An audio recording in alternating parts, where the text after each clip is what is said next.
George Russell just won a race that even his own team didn't think was possible. And now he's making some pretty big claims about his future. Let's talk about the 2025 Singapore Grand Prix, because something really strange happened under those bright lights at Marina Bay.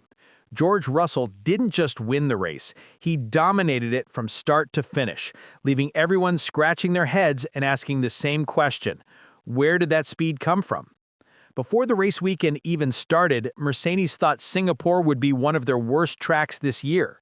The bumpy street circuit, the hot weather, the twisty corners, everything about Marina Bay usually makes their car struggle.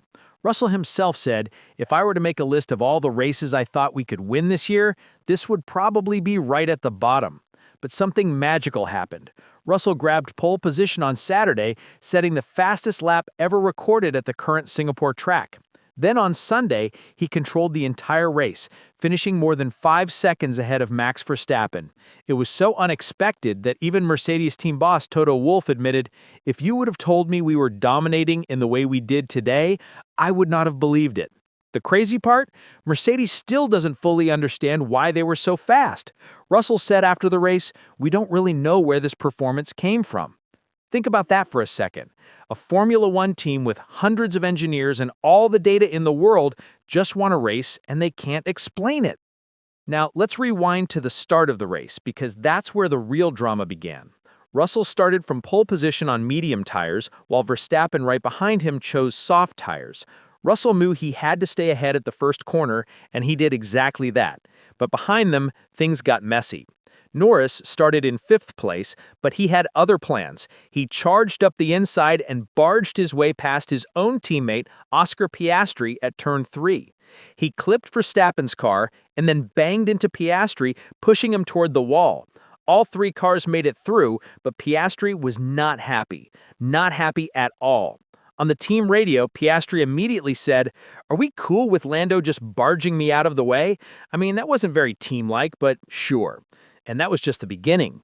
When the team told him they'd review it after the race, Piastri fired back, "That is not fair. I am sorry, that's not fair." The Australian driver, who's usually super calm and never complains, was angry the entire race. At one point, when his engineer tried to talk strategy, Piastri simply said, "You do whatever you think is best." He was basically done talking to the team. Why does this matter? Because Piastri and Norris are fighting for the championship. Piastri leads by 22 points with 6 races left, and every position counts. Norris needed to grab every opportunity to catch up, and he took it. But McLaren now has a big problem on their hands. The team tries really hard to treat both drivers fairly. Earlier this year at Monza, they even had Piastri give a position back to Norris because of a slow pit stop. They've created this situation where both drivers expect the team to step in and make things fair. But racing isn't always fair, and first-lap incidents happen fast. McLaren CEO Zak Brown tried to play it cool, saying, "We're letting them race. Tough racing, but when you've got 3 or 4 cars all stacked up, that's going to happen." But you could tell Piastri didn't buy it. Despite all this drama, McLaren did clinch the Constructors' Championship. It's their 2nd title in a row and their 10th ever, moving them past Williams into 2nd place all time. But the celebrations in the garage felt a bit awkward, with Piastri still fuming. Back to the front of the race, Russell was in complete control. He built a gap of about 10 seconds over Verstappen in the opening laps. When he pitted for hard tires on lap 25, he still came out ahead by 3.5 seconds. Verstappen tried to close the gap, but Russell just kept pulling away. Russell admitted he was nervous at the start. He said, "I was really nervous at the beginning when I saw Max on the soft tires, but that first stint was great from us." Once he got into his rhythm, though, he joked that all he had to do was bring it home and watch out for the wall at turn 10. That's actually a reference to 2023, when Russell crashed at turn 10 on the very last lap while fighting for the win. He hit the wall and his race was over, just meters from the finish line. So this victory meant a lot. It was redemption. After the race, Russell said something that really stood out. "I'm a very different driver today than the one I was a couple of years ago, and I feel more complete, more confident. I know exactly what I need to do in given circumstances." Then he dropped the big line. "I've said it for a while. I feel ready to fight for a championship. I feel ready to take it to my next step." That's a bold statement, especially after struggling for most of the season. But Russell explained what's changed.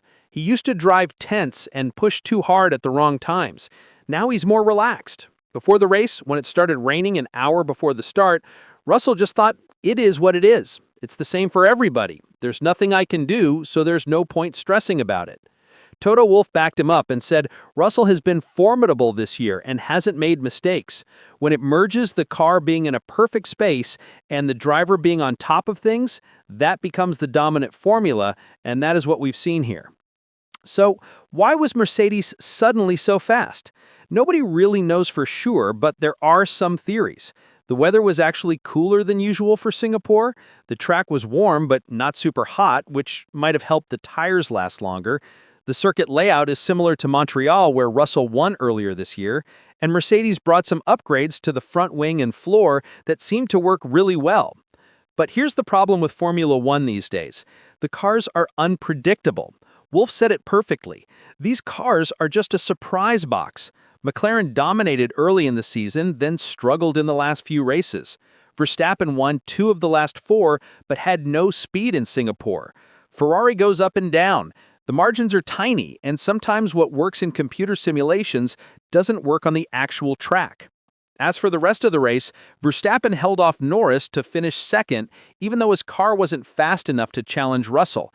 Norris took 3 points back in the championship fight, with Norris taking 3rd place. Lewis Hamilton had an interesting race too. He set the fastest lap, which was actually his very first fastest lap ever, and broke Michael Schumacher's record for most consecutive seasons with a fastest lap. The big question now is whether Mercedes can keep this performance going. Russell's contract runs out at the end of the year, but everyone expects him to re-sign soon, maybe even before the next race in Austin. And after this win, you can see why Mercedes wants to keep him. Will Mercedes re-sign Russell? Can he win the championship? And what will his performance be like at the next race in Austin? Share your thoughts in the comments below, and if you enjoyed this video, please subscribe to my channel.